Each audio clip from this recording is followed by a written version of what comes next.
जय सिया राम।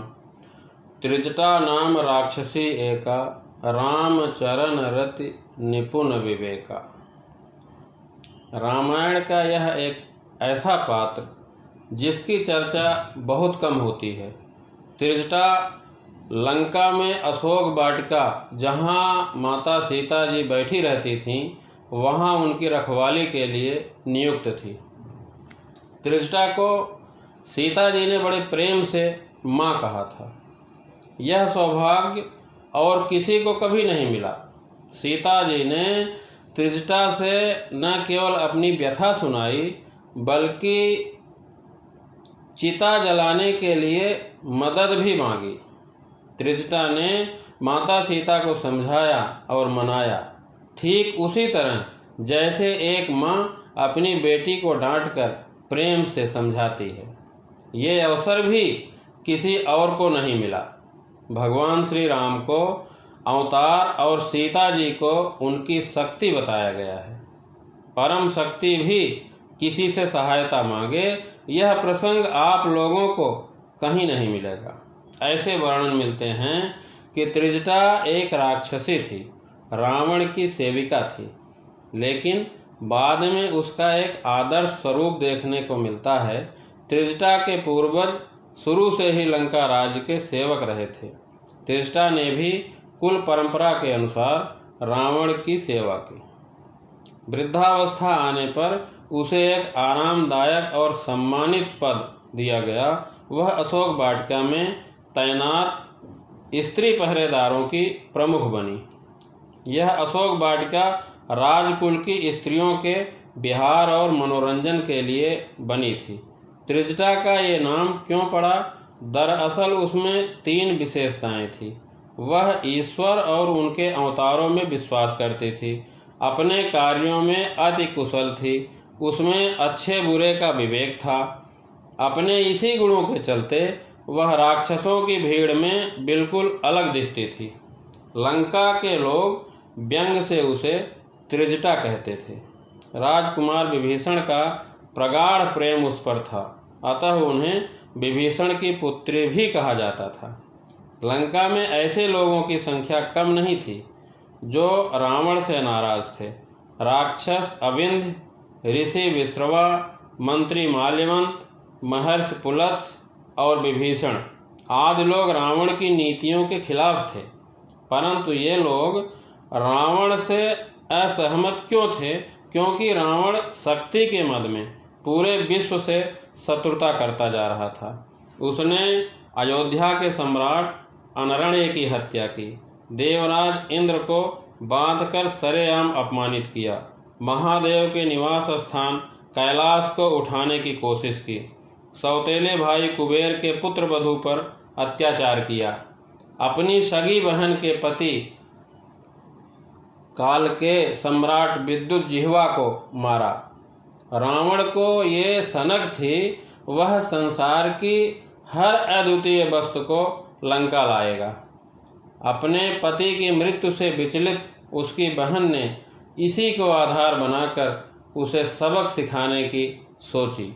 यहाँ एक बात जानते हैं, अपने बहनोई को मारने के बाद रावण ने बहन को दंडकारण्य का राज्य दे दिया था। वह खर और दूषण की सहायता से राज्य करती थी।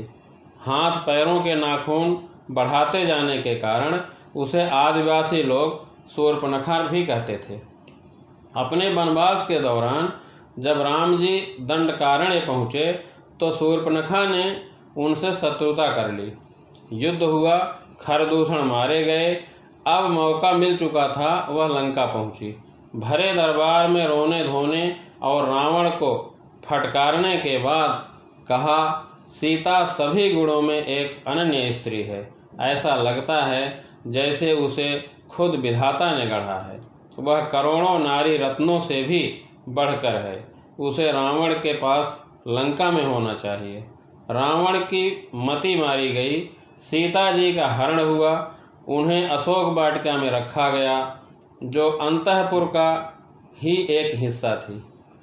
अब यहाँ से त्रिजटा की भूमिका शुरू होती है। त्रिजटा ने 3 स्तरों पर अपने कार्य किए। सबसे पहले तो उसने श्री राम की पत्नी और अयोध्या की महारानी जनक नंदिनी सीता को लंका की परिस्थिति समझाई। उन्हें एक विधान के बारे में बताया। दरअसल पुत्रवधू पर अत्याचार के बाद महर्षि पुलस्त्य, विश्रवा और नल कुबेर ने एक श्राप रूपी विधान बनाया था। इसके अनुसार रावण किसी स्त्री की अनुमति लिए बिना उसे नहीं अपना सकता था। त्रिजटा ने सीता जी से कहा कि वह किसी भी तरह के दबाव या डर में न आए, क्योंकि यह विधान उनकी रक्षा करेगा। उसने अन्य प्रहरियों को भी सीता जी को परेशान करने से रोका। दूसरे स्तर पर त्रिजटा ने विभीषण, अविंध्य आदि प्रभावशाली लोगों को इसकी सूचना दी। अविंध्य उन्हें श्री राम के बारे में सूचना भेजते थे। उन्होंने ही त्रिजटा को श्री राम और सुग्रीव की मित्रता के बारे में बताया। इन समाचारों से त्रिजटा सीता माता का मनोबल बनाए रखती थी। तीसरे स्तर पर उन्होंने राजकुल की स्त्रियों को विश्वास में लिया। उन्हें बताया कि सीता जी अयोध्या नरेश श्री राम की पत्नी हैं और मिथिला के सम्राट जनक की पुत्री हैं। ऐसी स्त्री का हरण विनाशकारी है। लंका की महारानी मंदोदरी ने सीता को छोड़ देने की सलाह अपने पति रावण को दी। मेघनाद की पत्नी सुलोचना ने खुलकर सीता जी का समर्थन किया। रावण की चतुराई धरी रह गई। उसने बहुत गोपनीय ढंग से सीता हरण किया था, लेकिन सारी लंका जान गई। जल्द ही हनुमान जी भी वहां पहुँचे। विभीषण ने उन्हें अशोक वाटिका में जाने की युक्ति बताई। उस शाम रावण भी वहां आया और धमकी दी, यदि 1 महीने तक सीता ने निर्णय नहीं किया तो वह उनका वध कर देगा। उसके जाने के बाद त्रिजटा ने सीता जी को अपना सपना सुनाया। श्री रामचरितमानस के अनुसार त्रिजटा ने कहा, सपने बानर लंका जारी, जात उधान सेना सब मारी। यानी बानर ने लंका में आग लगाई है और राक्षस सेना को मारा है। अब एक सवाल लेते हैं, त्रिजटा ने ऐसा क्यों कहा? देखिए, इसे समझना बहुत ही सरल है। वह जानती थी कि राम के दूत जरूर आएंगे। उनके द्वारा कोई ऐसा कार्य जरूर होना चाहिए जिससे शासक वर्ग भयभीत हो उठे। रावण का मनोबल टूटना बहुत जरूरी था। यह कार्य लंका दहन वाली आग ने किया। रावण की प्रतिष्ठा उसकी अजेयता में थी। उसकी लंका में शत्रु द्वारा आग लगाने से उसकी यह प्रतिष्ठा धूल में मिल गई। उसके मित्र राजाओं ने सोचा, जो अपनी राजधानी नहीं बचा सका वह हमारी रक्षा कैसे करेगा। इसका नतीजा यह निकला कि श्री राम की सेना पूरा दक्षिण भारत पार करती हुई समुद्र तट पर आ पहुंची। किसी राज्य ने उन्हें नहीं रोका। इसके बाद हम लोगों को पता है, भयंकर युद्ध हुआ। रावण ने जब पराजय होती देखी तो मनोवैज्ञानिक अस्त्र चलाया। एक नकली मस्तक बनवाया जिसका चेहरा हूबहू श्री राम के जैसा था। यह सिर अशोक वाटिका में सीता जी को भेजा गया। वह चाहता था कि निराश होकर सीता जी अपने प्राण दे दें, लेकिन त्रिजटा ने रावण की माया भांप ली और सीता जी की रक्षा की। युद्ध का परिणाम धर्म की विजय में हुआ। बल, छल और आडंबर पर आधारित राक्षसी संस्कृति नष्ट हुई। विभीषण सम्राट बने।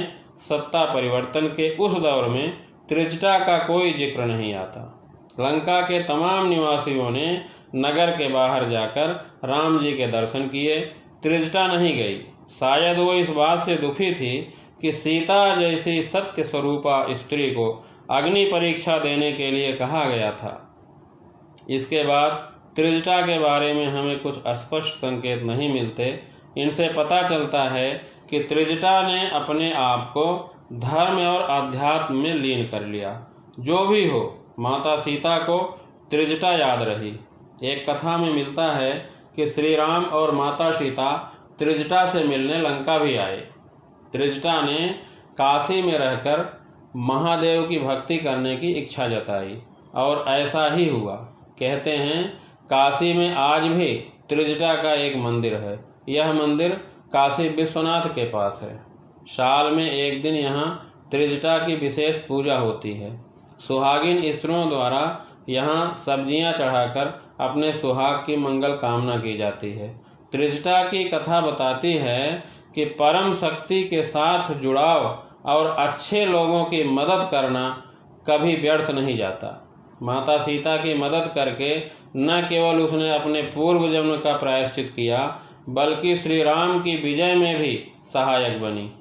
इस घटना ने लंकावासी राक्षसी त्रिजटा को काशीवासी साध्वी त्रिजटा में बदल दिया। धन्यवाद। जय श्री राम।